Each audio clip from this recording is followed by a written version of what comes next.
শহীদ ঝন্টু আলী শেখের শোক সামলাতে না পেরে না ফেরার দিশে চলে গেলেন তার মা। এই ঘটনায় শোকস্তব্ধ তেহট্টির পাথরঘাটা।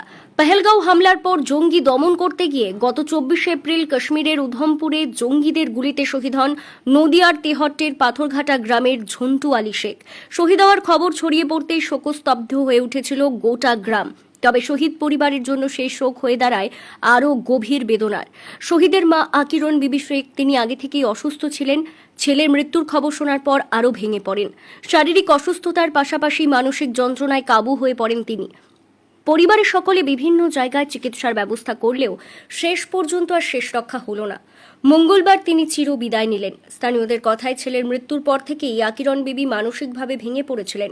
শোকই তার অসুস্থতাকে বাড়িয়ে দেয় এবং শেষ পর্যন্ত সেই শোকই কেড়ে নিল তার প্রাণ। শহীদ ঝন্টু আলী শেখের মৃত্যুর পর তার মায়ের প্রয়াণে আবারও নতুন করে শোকস্তব্ধ গোটা গ্রাম। ব্যুরো রিপোর্ট, জি নিউজ বাংলা।